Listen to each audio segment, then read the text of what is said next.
Hello and welcome to Joyful Living Podcast. I'm your host, Kimberly Dixon. Thank you all for tuning in. Regardless of what kind of platform you're listening or watching us on today, I want you to go ahead and hit subscribe so that you can hear our message every month. The purpose of the Joyful Living Podcast is to share inspirational stories and to get information out to the community that is all going to help us live a more joyful and a more fulfilling life. Today, our special guest is Angie Welch Gilliam. Angie, I've known Angie my entire life. We are from the same small town of Walnut Cove, North Carolina. And actually, we grew up in the same neighborhood. Growing up, I always loved seeing Angie. She's a little bit older than I am, so we weren't together in school. We didn't see each other every day. But when I saw her, I was always glad to see her, because she was like a shining light to me, and she is still a shining light. So today, I want you to help me welcome my guest, Angie Welch Gilliam. Welcome, Angie. Thank you. Hello. Angie, tell everybody a little bit about yourself. Well, I'm 53 years old. I have 2 children. In January, I will have 10 grandchildren. My goodness, I didn't know you had that many grandkids. Yes. They're not all my biological grandchildren, but I love each and every one of them the same, so they're all mine. They are yours. I'm divorced. I live in Kernersville at this moment, and I just had 19 years of service with TE Connectivity at my job, and I thank God for that, because it's part of my testimony. TE was a big part of it, actually, because I could have been terminated, as a matter of fact. But I have 1 sister, I have 2 brothers, and I have the best mom in the whole wide world. Yes, it's like I see your posts all the time. Everybody know who Honey is. Everybody knows Honey. That's my honey. She has dementia now, and she's had it about 8-9 years. And but she's still hanging in there. And there are times when she can still call me by my name, and that gives me a lot of joy. I attend Rock Hill Baptist Church, and my pastor, John Oliver Harrison, and First Lady Cynthia Harrison. I love my church family. I love my church family. I love praising God. I love giving God all the glory for everything that has been done for me in my life. I know God did it. So, yes, that's about it. So you mentioned you mentioned the word testimony. Tell everybody a little bit about your story. Well, it was in December of 2005 when it was actually before then. I had started experiencing symptoms like 2-3 months before I actually ended up in that position. I was having numbing and tingling in my fingers. I was having numbing and tingling in my toes. I was working out 3 to 4 times a week. I was eating healthy. I had actually lost 65 pounds that year. And I did it all by eating right and exercising. Wow, that's amazing. It was amazing. That was the best year of my life, to actually know that I could eat healthy. And I didn't exercise for the first few months of losing the weight, but the more the weight come off, the more I started going to the gym. It's amazing when we lose weight, the energy you have. I had a lot of energy. And that is actually where I started noticing the symptoms, was at the gym that I was attending. I was doing aerobics and lifting weights with my trainer. I noticed when I was doing the steps, my foot kept losing balance, and sometimes it would get really weak and it would hurt, and I didn't know why it was hurting so bad. I would go to the bars and start doing my lifts, and my left side was weaker than my right side. I was doing lifts, and this side would go up, but I couldn't get this side to go up. Wow. And my trainer told me then I needed to cut back, because he didn't want me to injure myself. So that's when I started to notice a little bit more things happening. I started to notice not just the tingling in my fingers, but it would burn. My hands were burning really bad. And I was getting weaker and weaker. And then I started to notice that swallowing was very, very hard for me. Wow. I went to the doctor because I knew something was wrong with my body, that something was off. And I went to this one doctor over here in Kernersville. And I went 3 different times and she ignored me. She kept telling me I had pulled a muscle. And I said, no, I played sports my whole life. I've had more injuries than I can count. Yeah. I know what a pulled muscle is. That doesn't feel like that. Because it wasn't just the pain and weakness that I was experiencing that and just part of my body. I was feeling it all over my body. Yeah. And a pulled muscle don't affect your hand, your foot, and numbing and tingling. I don't know where she got that from. So by the time I went back the 3rd time, I remember telling her when I try to swallow that it's not going down. I put food in my mouth and it would literally come back up because I couldn't swallow it. Mm-hmm. And she was checking me and telling me, you need to stop talking and let me explain to you what's going on. So by then, it was so hard for me to walk, I couldn't hardly walk because putting pressure on my feet, I remember the pain being so bad. And I told her then to step away from me because at that point, well, actually, let me back up a second. Mm-hmm. The visit before that one was like a few days before. And she had told me to take a stool sample, bring it home with me and do the stool sample. But at that time, she sent me to have x-rays done. Mm-hmm. And when I went and had the x-rays done and I went back home and I did the stool sample and I mailed them in just like she told me to. So by the time I got to this visit, when I was telling her and explaining to her that everything was so bad that it felt like I was choking, that I couldn't breathe, and the pain was getting worse in my hands and my feet. And it hurt when she touched me. She was putting her hands on me like this, and it hurt. Wow. And I was still trying to explain this to her. And that's when she told me to stop and let her examine me because she's the doctor. Her name was Dr. Pam Wicker at the Kernersville Medical Center on Piney Grove Road. Mm-hmm. And it's amazing. You don't forget the name of those that disregard you. I still know the name of the doctor I had in Greensboro. They just kept disregarding me. I kept going back and forth to see him about how bad my knee was hurting. Yes. And he just told me, lose 20 pounds. Right. Every time. Yeah. And I finally went back to see him after I had gotten injured, and praise God, he was not there. Mm. It was another doctor there who immediately sent me to an orthopedist. Yes. I ended up in surgery in a few days. I remember that in the book. Yep, and my surgeon called him and blessed him out. He was like, don't you ever disregard a patient's pain like that. He had been disregarding me for years because my surgeon was like, wasn't your leg hurting you? Yes. That should have been killing you. And I wanted to cry because it had been. Right. And so that's hard to when you're doing the right thing and going to see the doctor, and they are just telling you that it's okay, that nothing's wrong, that nothing is wrong with you. Yes, that's what she kept saying. So what happened after that? Well, finally, when she got to that point, and like I said, on this very day, this was like a couple of days before it got to the point where everything was about to change. So when she told me that, I kindly asked her, I said, please take your hands off of me and don't touch me again. And by this point, I was hurting so bad, I felt like I was just going to crumble and fall. Mm. And I didn't know what to do. And I was just scared because I knew my body was it was shutting down. I could feel it. And I said, don't put your hands on me. Get away from me. And don't say nothing else to me. And I finally got myself off the table. And when I got my foot down off the table and touched the floor, I could still remember the pain of touching that floor and how bad it hurt to walk out of that office and come through the front and walk out. And I turned around and then told everybody that was sitting there, I said, anybody that's in here now getting ready to see Dr. Pam Wicker, if you know what I know, you should probably go to another doctor and see another doctor because she won't listen to you and she's not listening to me and I don't know what's wrong with me and she won't listen to what I'm trying to tell her. So the lady at the desk was like, you need to pay. I said, I'm not paying you anything and you can get the money however you feel like you need to do it, but I'm not giving her anything because she doesn't know what she's doing.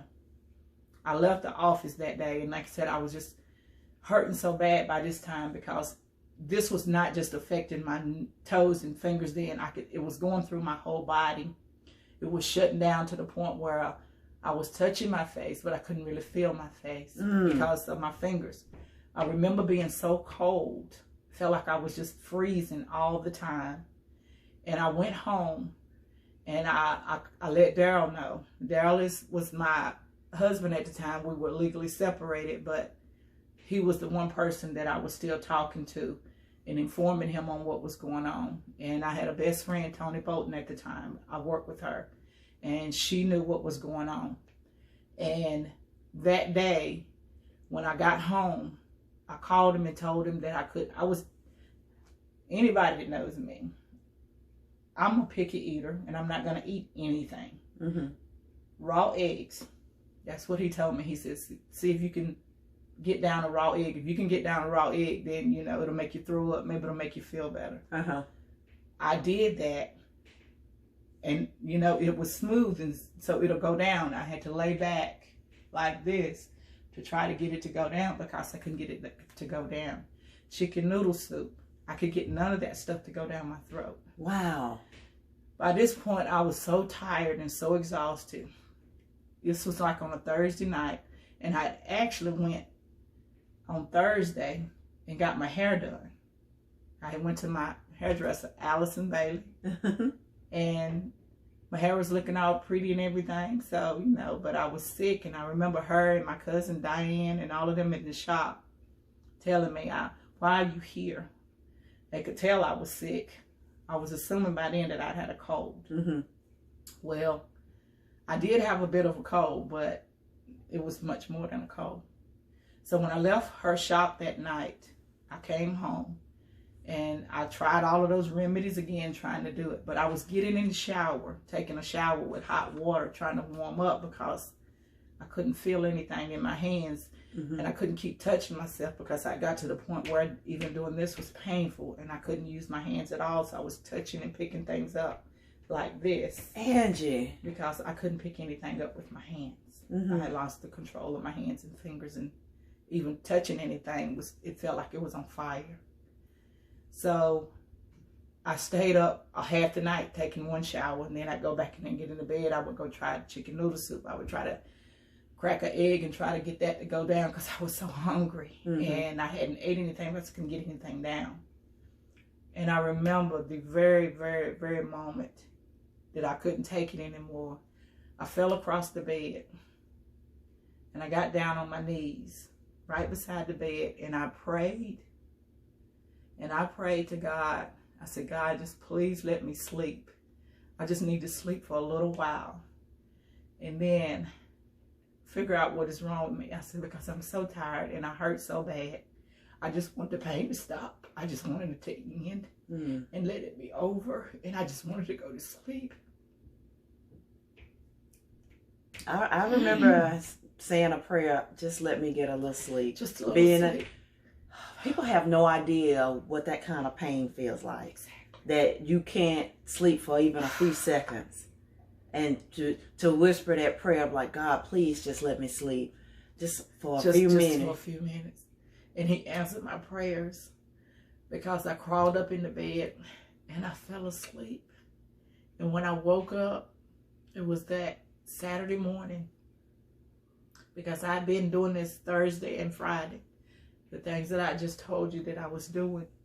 That's what I had been trying to do to try to eliminate some of the pain. And meanwhile, all this time I hadn't slept. So I was exhausted, just totally exhausted. So that Saturday morning, when I woke up after that sleep, oh God, I needed that sleep so bad. And when I woke up, I slid off the bed to stand up, and I hit the floor because I wasn't strong enough to stand up. And I was like, what is going on? And I tried to stand up more, and the more I tried to walk, the more I could feel like I wasn't going to be able to take the steps. So every step I took was kind of like holding onto the wall. And then I was like, what is wrong with me? That hurt so bad. That feeling of pain when your foot touched the floor, and that kind of pain. And it wasn't just the pain. It felt like it was on fire. It felt like I was literally in a fireplace. And you can be at a fireplace and be so close to it, and you'd be like, oh, I need to step back because that's too hot. That's the way my feet felt. probably a whole lot worse than that, but it was just painful. That's all I know. It was so much pain. I used to describe my knee pain that one of the levels was volcano. Yeah, that's a good one. Because it was just raging and burning everything in sight. Everything was just, it felt like it was just, I was going to inflame at any moment to just explode. How did you end up at the hospital? That's it. When I realized I couldn't stand and I was struggling, I called my friend Tony and I called Daryl. And that's when I realized I couldn't really speak. That I was losing my ability to speak. Because when I called her and she said, Angie, I can't understand nothing you're saying. And meanwhile, I'm thinking, I'm telling you what's going on, but I hadn't realized yet that that I wasn't really saying anything. I was just thinking I was saying it because I could hear her saying, I can't understand you. What are you saying? What is wrong? She said, is it still the same thing as what you've been telling me about? Is it got worse? And I was telling her yes. And she told me then, she said, I can't understand you. She couldn't understand a simple yes. And because I could hear myself saying it, but she wasn't getting it because it wasn't really, I was struggling to speak at this time. So she said, I'm on my way. And I called Daryl and he said, okay, me and your mom is actually on our way. She got you a flower and she was bringing you a flower. And she wanted to bring it to you herself. And so I told her I would bring her. So he had went and got mama and was on his way over to my apartment at this time. And he said, we'll be there soon. I remember him saying that and I hung up. By the time I hung up talking to Daryl on the phone, Tony lived in Greensboro. She had got to the apartment and I was sitting on the couch. And I heard her at the door, but I couldn't get up. And I couldn't say anything. By God's grace and mercy, she was that friend that had a key to my apartment. Wow. She let herself in. And when she let herself in, I was sitting on the couch and I could see the panic in her face. I could tell it scared her. She was just tore all to pieces. She wasn't very good at hiding anything. So she was upset and she was starting to cry. And I was still trying to explain to her. And she was like, what do you want me to do? And I couldn't get up off the couch. And like I said, by then, all I know is I was in so much pain. So she called Daryl.